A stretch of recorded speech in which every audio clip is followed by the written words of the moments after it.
더불어의 최재란 의원이 재건축 안전진단 비용을 자치구가 부담할 수 있도록 하는 개정 조례안을 발의했습니다.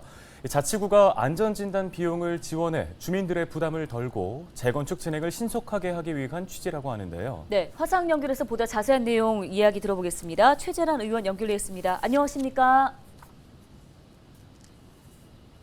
네, 안녕하십니까. 최재란 시의원입니다. 예, 앞서 전해드린 것처럼 최근에 재건축 안전진단 비용을 자치구가 부담할 수 있도록 하는 조례 개정안을 발의하셨습니다. 구체적으로 어떤 내용인가요? 조례 설명에 앞서서 잠시 안전진단에 대해 말씀 좀 드리겠습니다. 안전진단은 무분별한 개발과 건축을 규제하기 위한 일종의 정부의 제도지요. 그런데 우리 한국의 공동주택 구조상 재건축은 선순환될 수밖에 없어요. 그리고 이제 그 시기가 도래했다라고 할 수 있습니다. 그런데 이것을 정부가 규제로 막는다는 것은 현실적으로 맞지 않다라는 그런 생각이 있었고요. 그렇다면 정부나 지자체 차원에서 재건축을 양성화하고 현실에 맞도록 관련 제도 및 규제 개선이 필요하다. 그 생각을 이 조례에 담아서 개정을 준비하게 됐다. 이 말씀을 좀 먼저 드리고 싶고요. 이 조례의 핵심은 단순합니다. 그동안 상위법과 달리 안전진단 비용 지원을 가로막았던 서울시 조례를 정비하고 개정하고자 하는 것입니다. 상위법인 이제 도시 및 주거환경 정비법을 보면 안전진단에 드는 비용을 안전진단 실시를 요청하는 자에게 부담할 수 있다라고 규정되어 있어요. 그런데 서울시 조례는 반드시 요청자가 전부 부담해라 이렇게 규정하고 있죠. 이것을 상위법과 같이 임의 규정으로 이제 개정해서 범위를 폭넓게 열어두려는 것이 이번 개정의 목표입니다. 네, 이 안전진단의 비용을 자치구가 지원을 하게 된다면 재건축을 신속하게 추진하는 데 도움이 되는 건가요? 어떻게 보세요? 재건축 추진을 위해서는 사실 정부 또 서울시 그리고 지자체와 주민에게 각각의 역할이 있다고 할 수 있습니다. 그동안 주민들께서 안전진단에 소요되는 비용 모금 때문에 많이 힘들어하셨는데 이게 꼭 금액만의 문제는 좀 아니었어요. 금액도 금액이지만 그 많은 주민들의 참여를 독려하는 그런 과정이 상당히 큰 부담이었고 어려움이었던 것이 맞습니다. 그런데 이 부분이 지원이 된다면 재건축 신속 추진에 당연히 도움이 된다. 그렇게 저는 바라보고 있습니다.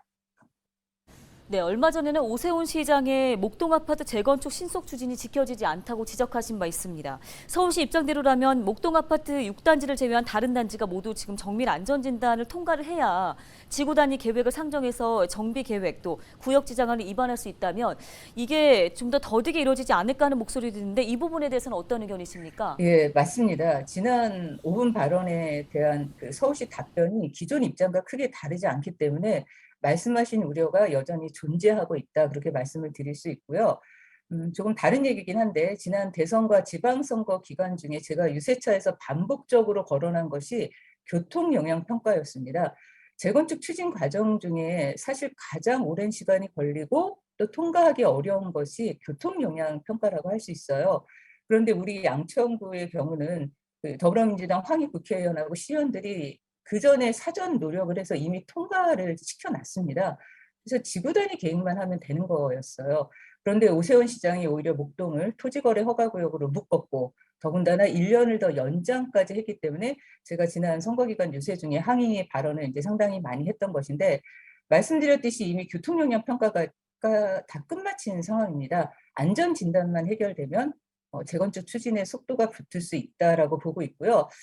더불어서 최근 또 논의되고 있는 일기 신도시 재정비 관련해서 목동이나 상계동처럼 기존의 대규모 택지 개발 지구가 사실 일기 신도시보다 더 노후합니다. 그러니까 형평성 차원에서 신속 추진해야 한다라는 명분도 충분하다라고 그렇게 보고 있습니다. 네, 목동 아파트 내 재건축 추진 단지가 14개나 되다 보니까 이게 재건축이 이루어져도 뭐 전세 대란이나 교통 혼잡 등의 추가적인 문제가 생길 수도 있을 것 같은데 해결 방안이 좀 있을까요? 질문하신 내용이 사실 지난 5분 발언을 통해서 서울시에 제가 황 의원이 제안한 블록 개발 검토를 강력하게 요청한 그 근거이고 이유입니다. 14개 단지가 순차적으로 재건축을 한다라고 가정을 하면 아마 10여 년이 넘는 시간 동안 양천각 지역은 내내 공사 중일 겁니다. 그 과정 중에 발생할 전세 대란, 뭐 소음, 먼지, 교통 혼잡은 물론 우리 아이들과 청소년의 학습권 침해는 저희의 상상을 불허할 겁니다. 아마 모두 다 전학을 가야 될지도 모르거든요.